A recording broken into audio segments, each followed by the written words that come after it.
Afternoon, everyone, and welcome to the Highlands Watershed Restoration and Protection Plan Advisory Committee kickoff meeting.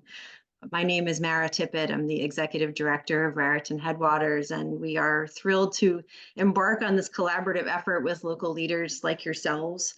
Your valuable local knowledge and insights are critical as we develop watershed restoration and protection plans for the South Branch Raritan River, Lamington or Black River, and North Branch Raritan River watersheds.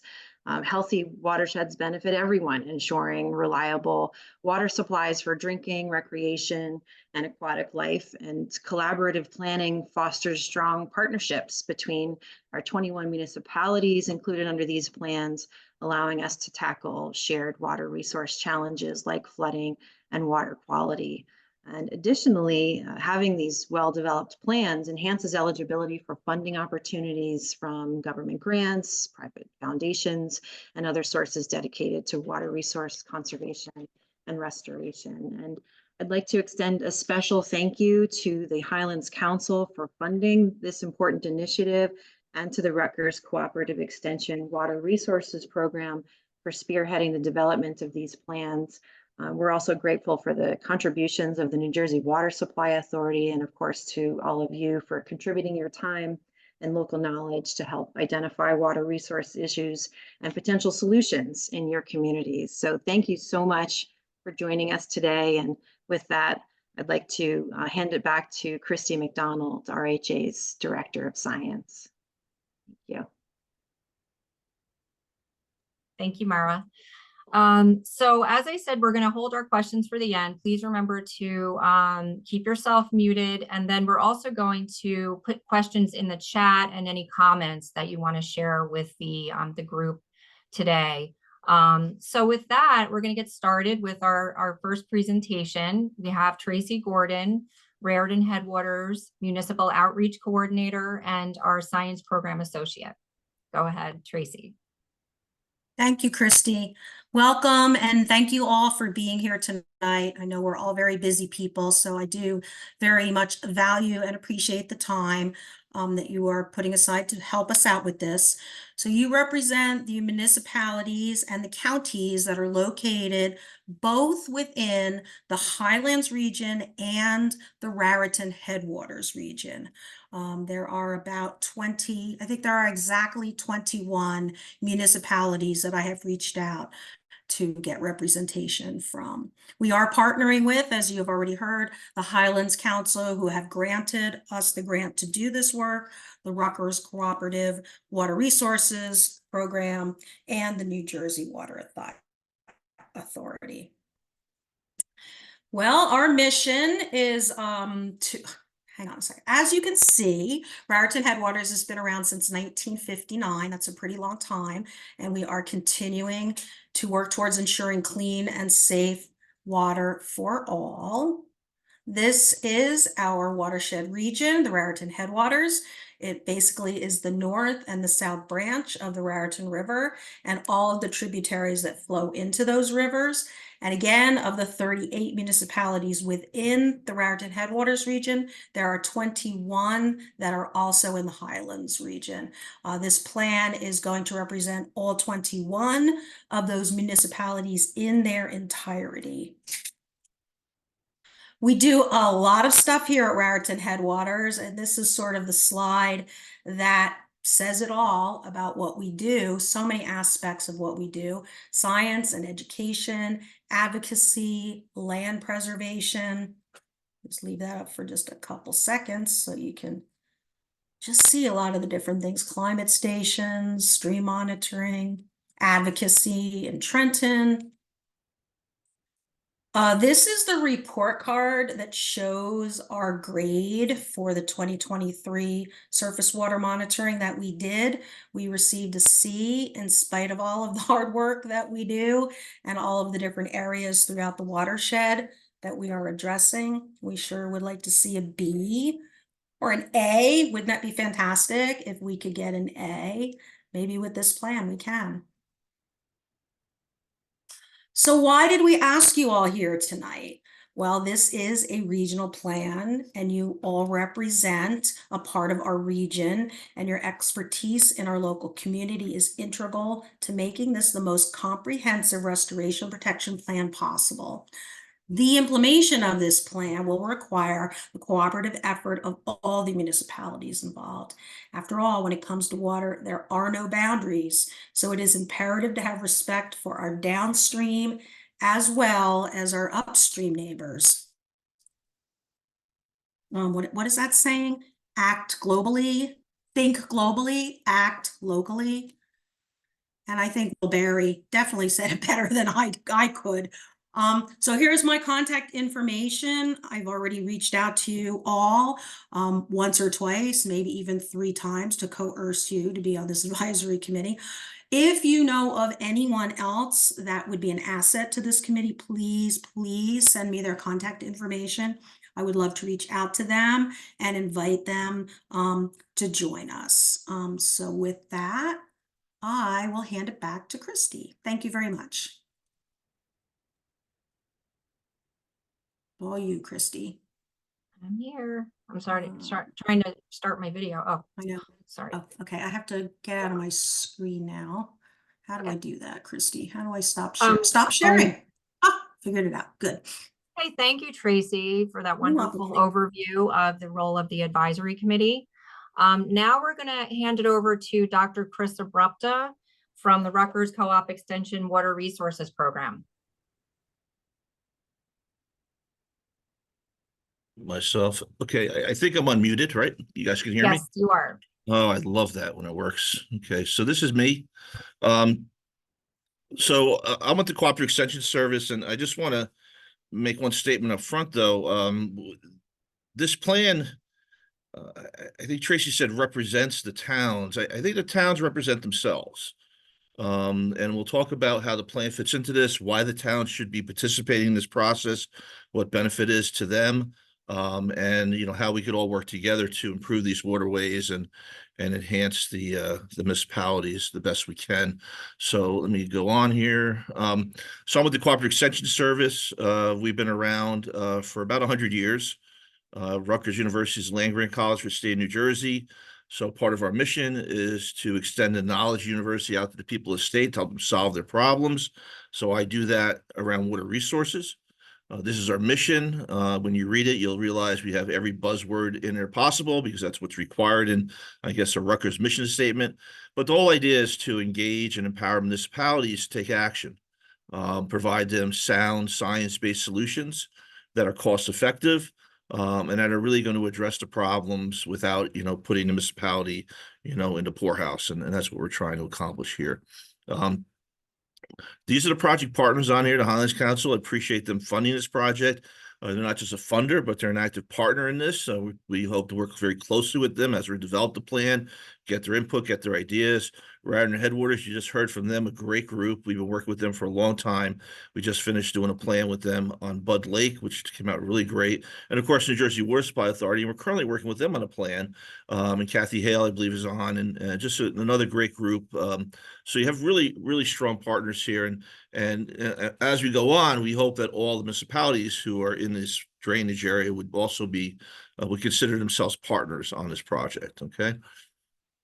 So the scope of work for this is very simple. We're going to develop a watershed restoration and protection plan.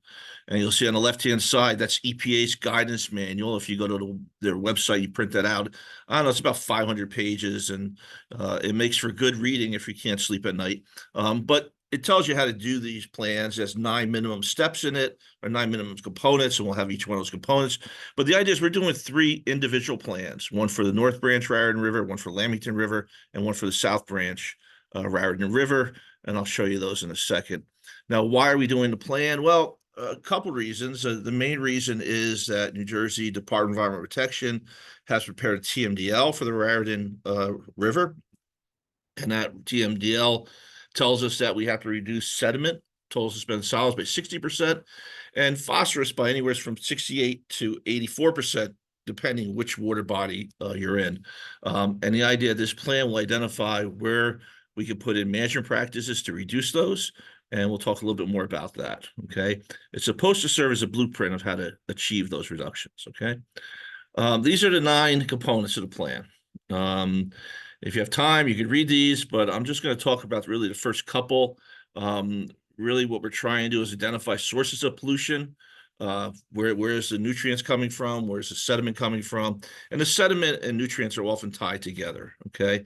Identify load reductions we can expect by recommended management practice. So recommending management practices, how much are they going to reduce the phosphorus and the TSS by, total suspended solids by? And, you know, is that going to be able to achieve the criteria that TMDL, that's DEP has developed? The next step is a financial and technical assistance. What's needed to achieve this? There's a section in the report that talks about that.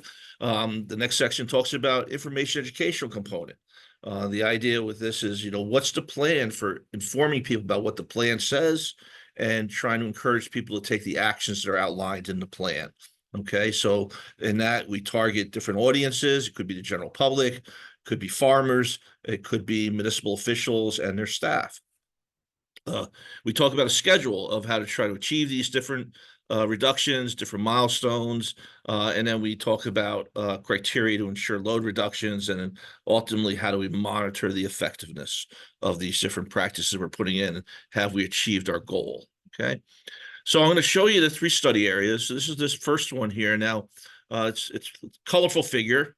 In the upper right-hand corner is the blue area. That's Bud Lake study area. We just finished that plan with the Raritan Headwaters Association. So that plan is done. So that's not included as part of the study, but it fits in here nicely. Drake Brook, we have included that. So that's part of it. And so is the South Branch Raritan River study area, the green area. The yellow area is the area we're working on right now with New Jersey Water Supply Authority, the Spruce Run Mohawkaway study. We have, I think we're on our 2nd or 3rd draft of that plan. It's right now the Water Supply Authority is reviewing it and going to give us some more comments, and we're identifying additional projects in that area. So that's a plan that's well on its way to being completed. Hopefully we'll have that done relatively shortly. So when we talk about a watershed, we break it down to what's called HUC 14s. Now, HUC, the word HUC stands for Hydraulic Unit Code. It's something the United States Geological Survey has created to kind of give a number to each of the watersheds. So HUC 14 means it's a 14-digit number, and you'll see here all the HUC 14s that are listed. If you just look at the South Branch, there's 5 there, and we look at include Drake Brook, there's 2 more. So, you know, you're talking about, you know, something like 66 square miles of watershed, okay? And this is important. We show the towns here. So part of this is not just looking at these HUCs, but also the town's contribution to what's going into the waterway and how we can address that. And that'll become very important later for the towns because they all have MS4 permits. MS4 stands for Municipal Separate Storm Source System Permit. That's what the 4S is, our storm source system. Every town has one of those in New Jersey. Every town's required to do certain activities, and this plan will help do some of that for the towns and maybe make their job a little bit easier as we go along. So we can see a list of municipalities here that are in partially touching the watershed or completely in the watershed. The second one is Lamington River. So that's the peach color one going down the center, and we can see that there. Once again, we have another, what's that, 8 HUCs there, right? 2, 4, 6, yeah, I think that's 8. And we can see drainage area is about 60 square miles. Here's the towns involved. So, for example, Washington Township is in both of those drainage areas, right? Part of Tewksbury is in both of those drainage areas, right? Roxbury is in both of those drainage areas. So, so these plans will overlap. The towns will have portions of their town in one plan, portion of the town in the other plan, but we'll talk about later how we're going to handle that. So we're going to break a lot of this information out for each individual town. So each individual town will have their kind of own report that they can use and push forward for their MS4 permit. And the last area is the North Branch Raritan River area, and you can see that there on the right-hand side in that kind of ugly light orange color, I guess is what it is.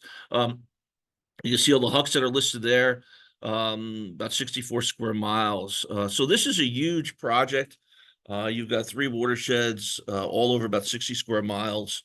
So it's not trivial at all, and it's going to take a lot of work. And our plan is to hopefully have this done by May of 2025. So, and here's the towns that we have in there, okay? So, we can see that, that's kind of what we're looking at. We did a quick land use analysis, and what we're gonna do, and the analysis I'm gonna show you here, we're gonna wind up doing this for each one of the individual HUCs and for each municipality. Okay, so here we've divided the land use out into 6 standard land use categories that we use. And you can see the 3 study areas are outlined in yellow there.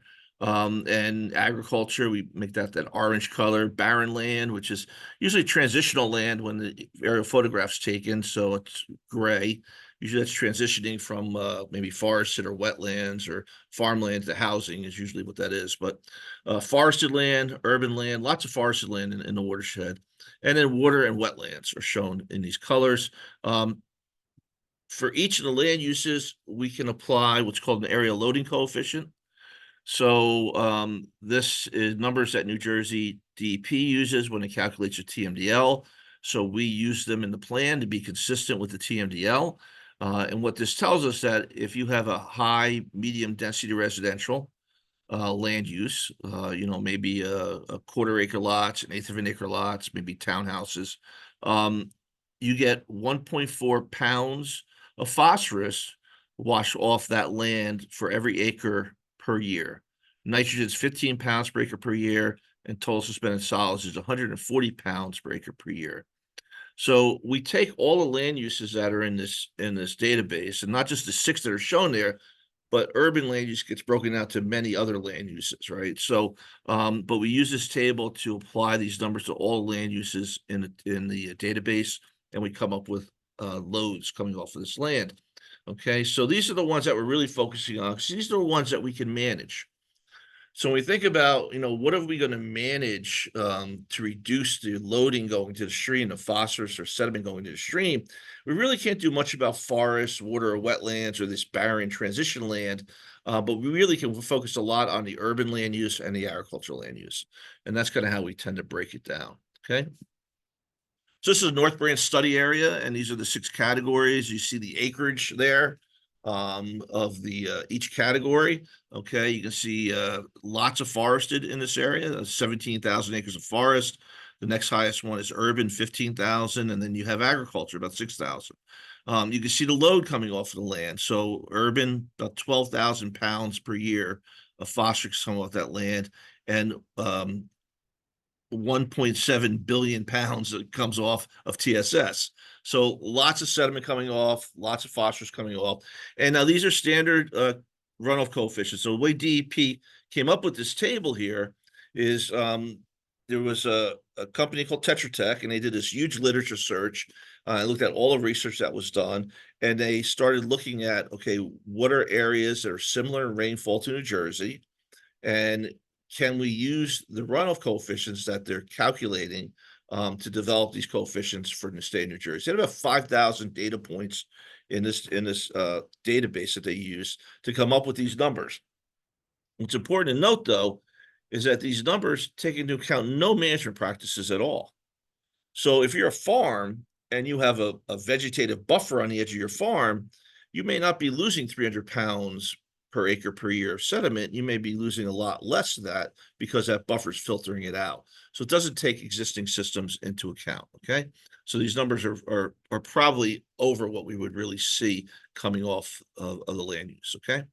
And we break it down into pie charts so it's easier to see. You can see the contribution. There's a lot of acres of forest, a lot of acres of urban, and then I've broken it down for total phosphorus and total suspended solids.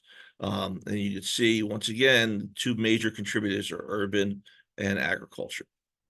And the same holds true for most of the other watersheds. So we have Lamington, once again, lots of forest, lots of urban, some ag. And we can see the numbers in the table here. And then we can see a distribution of land use, lots of forested land use.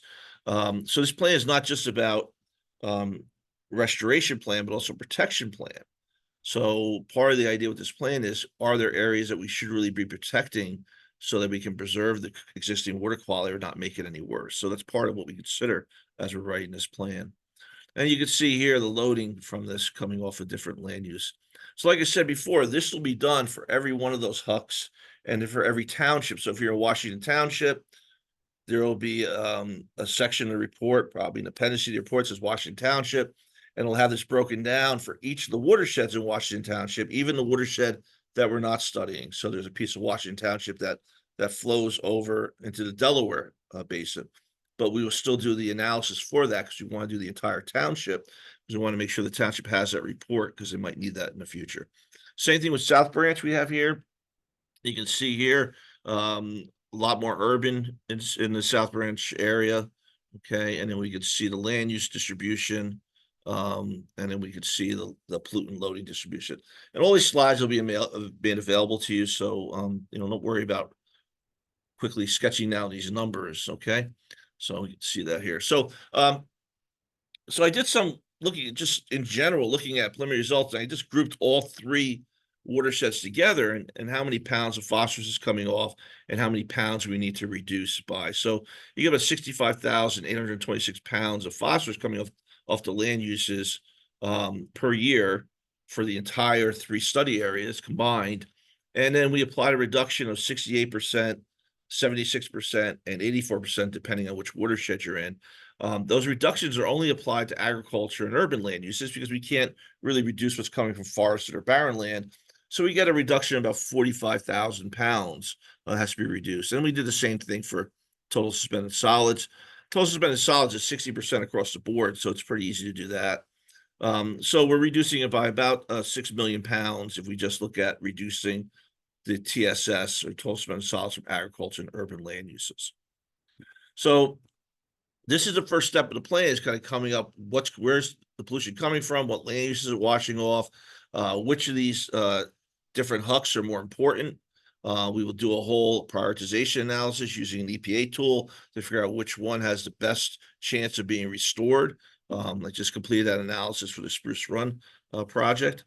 So we can do that here too. So next steps is we're going to conduct this land use analysis and this non-point source loading analysis, phosphorus and TSS, for each individual huck and by each municipality. We're going to go ahead and calculate the impervious cover for each huck and each municipality. Now, these are things that are also very important in the MS4 permit. I'll talk about that in a second. The other thing we're going to calculate is runoff volumes, how much stormwater is running off of these different areas. So we'll do that by municipality and by huck 14. We'll look at two rainfall totals. When we do anything as engineers, there's really four storms we look at. One is the water quality storm. Water quality storm is 1.25 inches rain over 2 hours. The next storm is a 2-year, the 10-year, and the 100-year storm. Now, the 100-year storm, the chance of getting it this year is 1 in 100. It doesn't come once every 100 years. It's more of a probability thing. But we have numbers for those that we've been using up until recently, and those rainfall totals were based on data up to 1999. Now, New Jersey DEP hired Cornell Climate Center to look at this a little bit more detailed, and they looked at more recent data. So they do have new data up to 2020. So we're going to use that as existing conditions. And then we also have rainfall totals for the year 2100. In a lot of cases, they go up 30, 40, even 50% for the 100-year storm, going from 2020 to 2100. So we'll look at both rainfall totals and we'll calculate volumes based on both of those.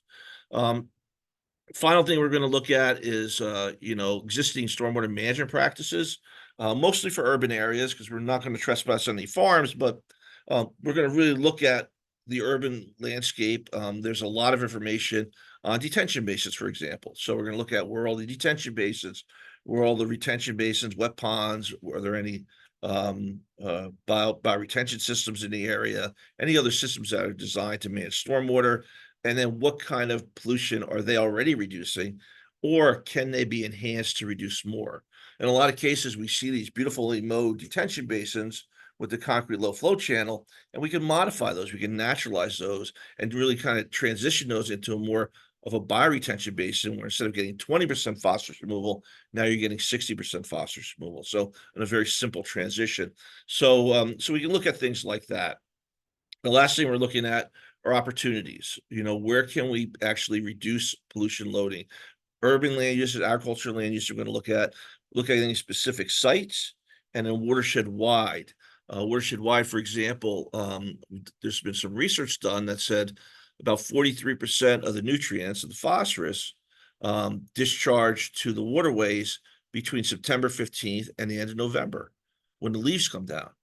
An enhanced leaf collection program, street sweeping program during that time period can really dramatically reduce the loads to the waterways. So that would be more of a watershed-wide approach to this, okay? So those are things that we're trying to think about, okay? Now, this is the big part for municipalities. Why do you have to sit here for an hour? And I've only spoken for like 15 minutes, right? It's pretty good, right? So, why do you have to sit here for an hour late on a Wednesday afternoon when you could be home, trying to get home, beat the traffic? Here's some benefits for this, right? So every town has an MS4 permit. Every town has to develop a watershed improvement plan. There's 3 components to the watershed improvement plan. One is mapping, and that mapping is due December 31st, 2025. For this plan, we will be mapping out the impervious area, so we will be able to provide you a map of the impervious surfaces based on watershed. Those impervious surfaces are broken down by roadways, buildings, and other usually meaning parking lots and sidewalks, things like that. The TMDL watersheds will be identified. Where are their TMDLs? What are the drainage areas going to these waters? So these are 2 components you need to turn in on December 2025 as part of your mapping. So we can certainly provide those to you as part of this project. The watershed assessment report is due about a year later. And that report actually goes in, identifies where are there potential water quality improvement projects? Where can we go and retrofit an existing development with some sort of management practice, green infrastructure practice? Maybe it's a rain garden, maybe it's porous pavement, maybe it's a bioswale, to reduce the amount of pollution coming from that site, okay? And how much pollution can we reduce by putting in these different measures? And the last component is the final plan, which summarizes all the potential projects, comes up with implementation schedule, project costs. All that will be included in this plan. So in a lot of cases, you'll be able to cut out stuff right out of this plan, put in your watershed improvement plan. I mean, you may have to add a few more sites, but it's going to give you a big jump to having this stuff almost already done for the state. So, so I think that's one reason to participate. The other reason to participate is the MS4 permit requires towns to do education, public education outreach programs. And you've seen all the project partners on here, and we all do public education outreach. There's 5 different categories you can do these, and you have to get 12 points from 3 to 5 of these 3 of 5 of these categories. So for example, a youth educational program, maybe as part of this project, we're going to schools and we're educating kids about stormwater management, rain gardens. Well, if that school's in your town, you can take credit for that. You get points, and that goes towards your annual point requirement, right? Maybe there's a regional program that we put on about, biofilter wetlands or vegetative buffers, and, 5 or 6 towns are invited to it. Each town can take points for that. So this kind of helps you achieve those points, okay? And finally, I mean, here's what we're actually looking for you guys to help us with. Right now, we'd like you to let us know if there's any place that you know of in your town where it floods, where there's stormwater runoff, where something can be put in place to help mitigate that. Now, why do we want to include that in the plan? Well, anything included in the plan, once the plan is adopted and approved by New Jersey DEP, doesn't mean you have to do it. It means it's eligible for funding from New Jersey DEP. DEP gets $3 to $4 million a year from EPA, from the 319H program. 319H is a section of the Clean Water Act. They add money to that through the corporate business tax, and they give out $9 to $10 million a year. So if you have a project in your town, there's an area that floods or some severe erosion, and we need to fix that along the roadside, that project's in the plan, you could reference the plan, and DEP funds projects in plans that are approved.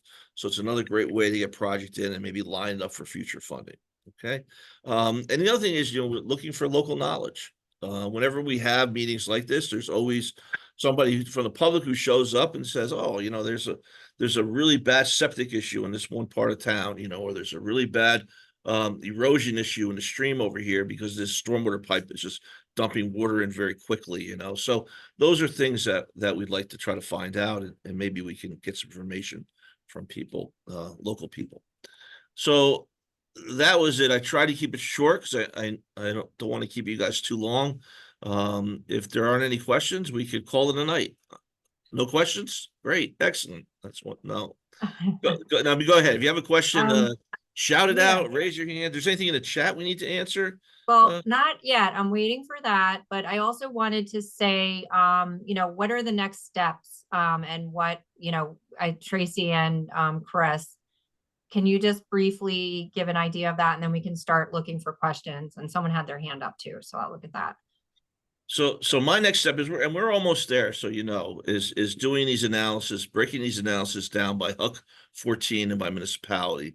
So we almost have that done already. So the next thing to do would be to kind of finish that analysis and kind of get that out to everybody and say, here's what we've done so far. Take a look at it if you like.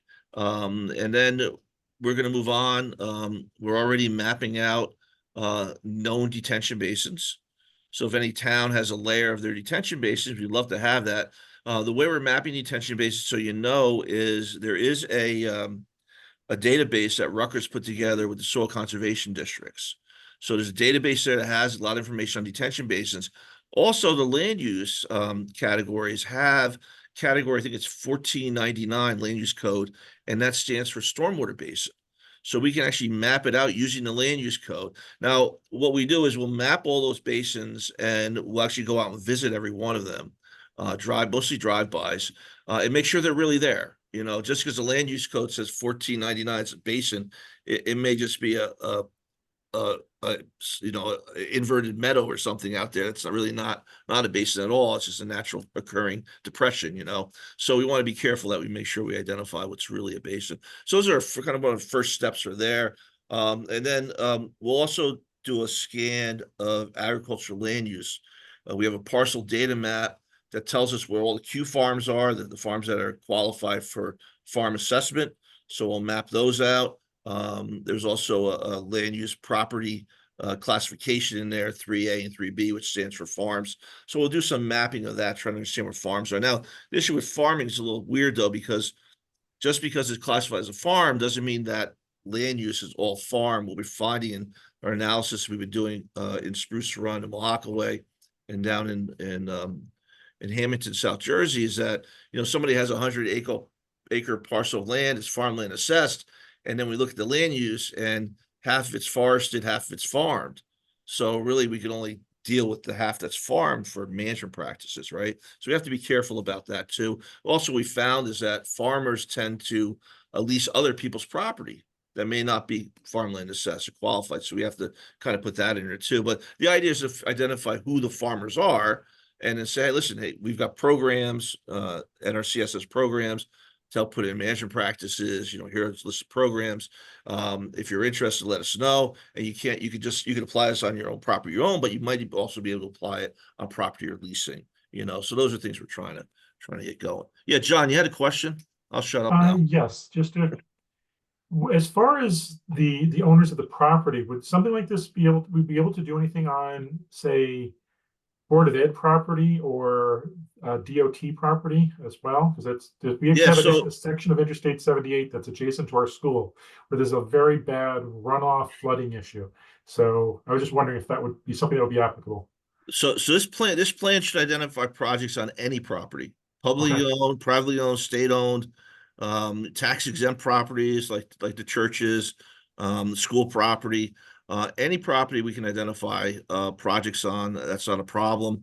We're using, actually, there's a parcel layer available from New Jersey DEP. The 2021 parcel layer actually has the property owners' names on it. The 2022 layer does not. So we've been using the 2021 layer for that. So we actually do have some property owners' names, but lot and block is really what we care about. So we can help identify these areas. But, if you have areas that you think are really in bad shape, let me know. Send me an email, send me, their location, their lot and block, whatever you have. And we're going to be driving this watershed for the next 6 months, looking at projects. So whenever we're out there, we'll take a look at it. If you want to come with us, we'll be glad to pick you up at the municipal building, and we'll drop you at the diner afterwards. It'd be fine. Oh, great. Thank you. So Chris. Yeah, Tracy. if you could please send me a list of things that would be useful to you from the folks that are on this call tonight, so that I can Okay. distribute that, because I'd like to do a follow-up email. And also let me know when you think you would be ready to meet with each subgroup.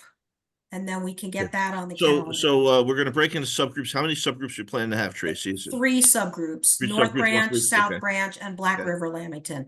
As far as the towns that are in more than one, I'm not quite sure how to deal with that, if they should sit on both subgroups or Well, maybe I think sit in on the. if we have meetings about, we have a subgroup meeting and we're talking about issues. The issues we're talking about in one subgroup is really going to apply also to this other subgroup. It's just more site specific. We're Right. not on that site, so there'll be an opportunity to do some overlapping there. Hopefully, Okay. people have to go to 3 different meetings if we have, if they're part of all those towns. But Okay.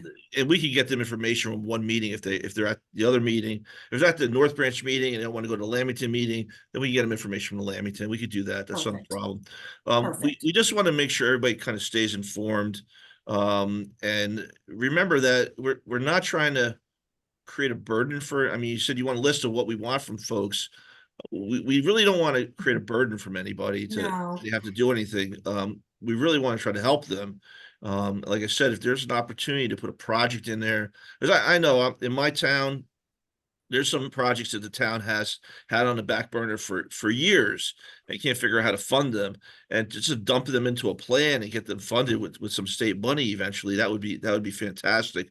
So I think that's something we're trying to do. And so that I think it's really important. So we have a question in the chat, and it kind Sure. of goes along. It came in after we said we're going to be sending a follow-up email, but we have someone who's asking, what do you want me to do at this time? So what should people be thinking about and preparing for their participation on this advisory committee? So what we're going to do is we're going to send you the copy of this PowerPoint presentation, and then we'll work on a list of things that we're looking for. Okay. So what the list will basically say is, here's what we're looking to do over the next few months. If you have any information that can help us do this, we greatly appreciate you providing it to us. And I think that's what we're trying to do. So for example, we're going to try to identify all the detention bases in your town. You may already have those all mapped out. You may be inspecting them once a year like you're supposed to be for the MS4 permit, but you may have them all mapped out, and maybe your consultant had done that a while ago, or your town engineer hired a student intern to do that. It'd be great to have that map and compare to what we have.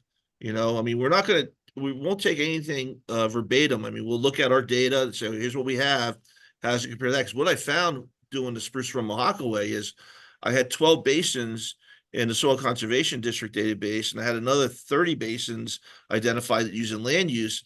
And of those 12 basins, only 6 of them were in the land use database. So there was some overlap and some weren't, some didn't duplicate. So we want to make sure we try to capture everything we can. So I think that's what's really important.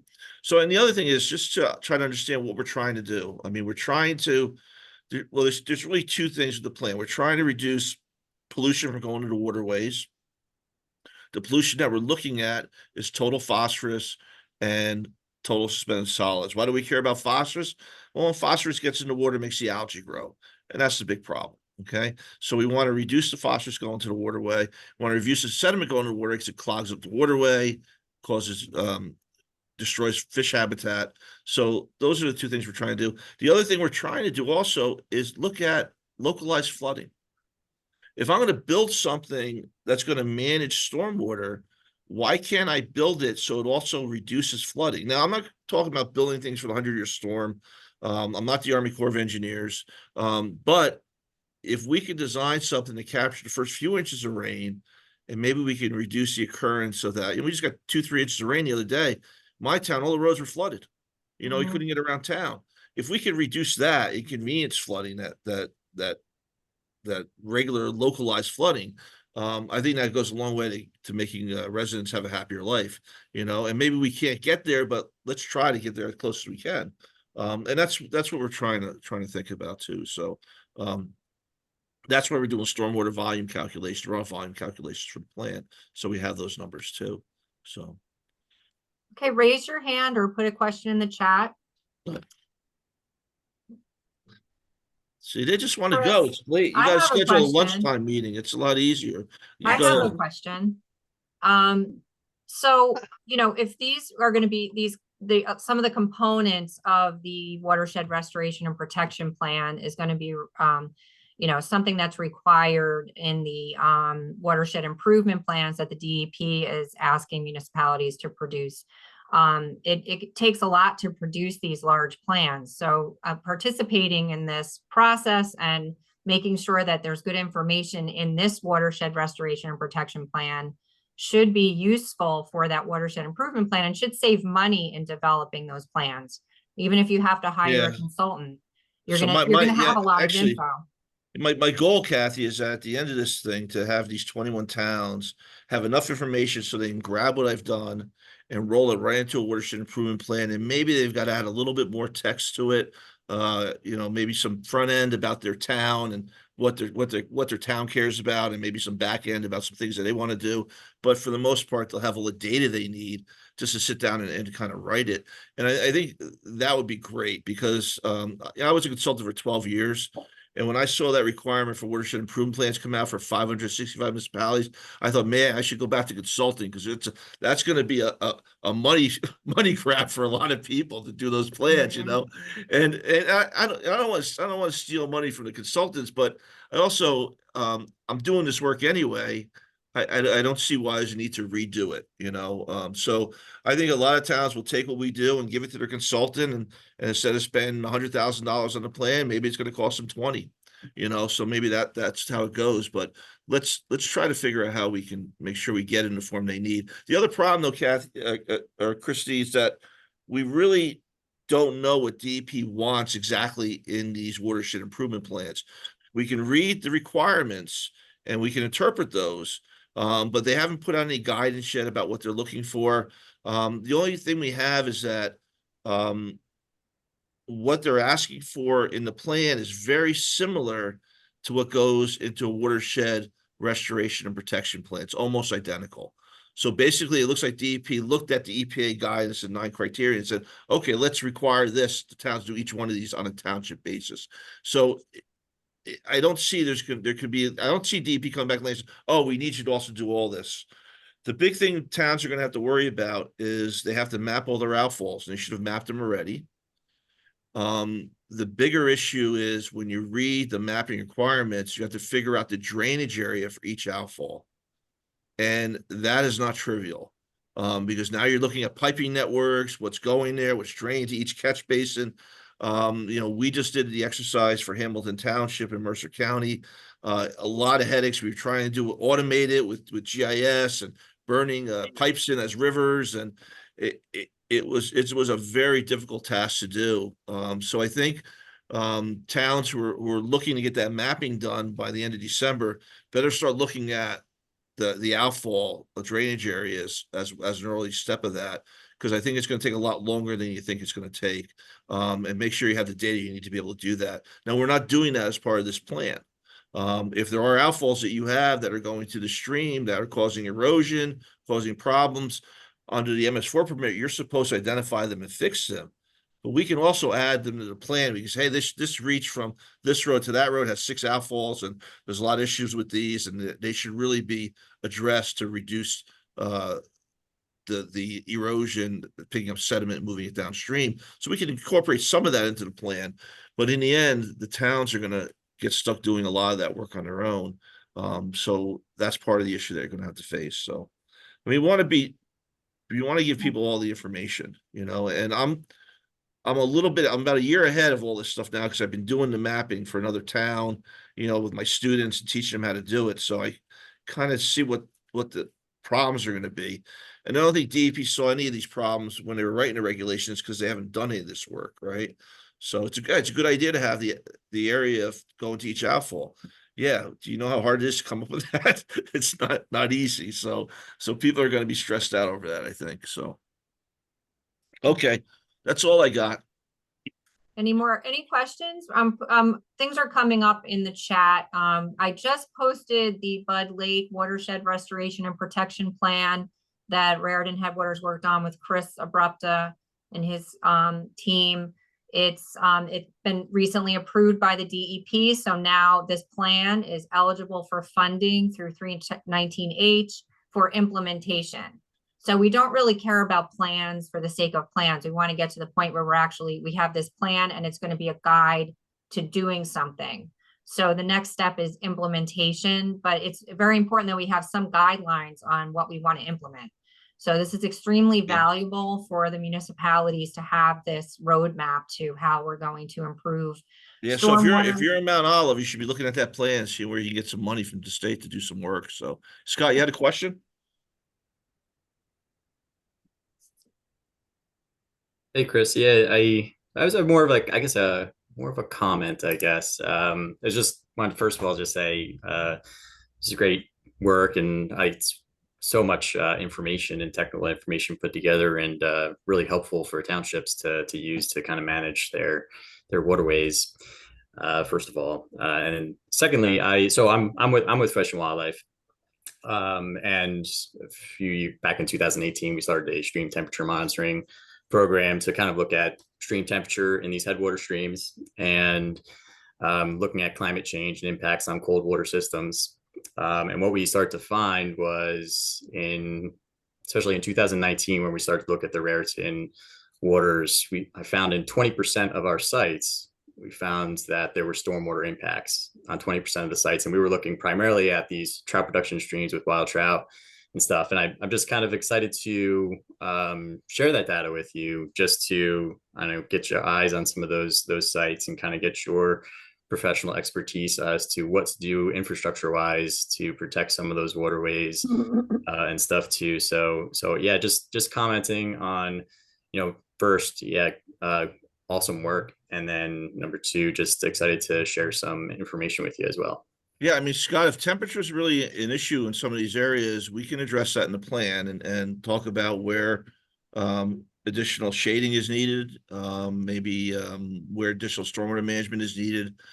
We see a lot of times water coming off very hot pavement in the summer can cause a lot of damage. Also ponding areas where you have areas that are ponding and it's overflowing from the surface of the pond and going downstream and causing damage to macroinvertebrate community. I saw that a couple times at the mountain lakes. I saw a lot of that going on up there. So there's things we can do, and there's a lot of great practices we can put in place. To protect trout fishing, I think is a really important thing to do. I mean, there's not a lot of places in Jersey you get good trout fishing, but this is certainly one of the areas. I grew up in Hillsborough. I fished the South Branch quite a bit and North Branch quite a bit. So, I'd like to see that continue for generations to come, So I'm very excited about that. So yeah. And I'll say, number one, the cold water, really, really important. But number two, it was more of like the temperature data that we were collecting was sort of like it wasn't even, I was looking at that as like more of a signal to say it's not just the temperature issue, but it's, of course you're aware of it, but just for even everyone else, but like it's signaling the fact that there's this plume of, cocktail of pollution like coming down into this waterway. Not only is the stream heating up, but it's carrying all these other things. We teamed with science and the DEP's science and research this past summer, and we're identifying some of those water quality issues as well that the wild trout we're dealing with. But yeah, that's looking forward to just sharing that information and working together. I'm glad you be part of the team, Scott. Thanks for participating. So anybody else before we go? What? No, there was another question in the chat that I think is a good question. Wendy asked, should we be going back to our transportation departments to get help identifying problem areas? And I think, communicating with your DPW, your transportation, your emergency services, they're the first called out for flooding issues, or, they're also the ones managing road salts and other things that impact water quality. So I think it can't hurt to reach out to them and get their input if they have. And if you want me to meet with your DPW director at some point, let me know. And myself or one of my engineers can come out and sit down with them.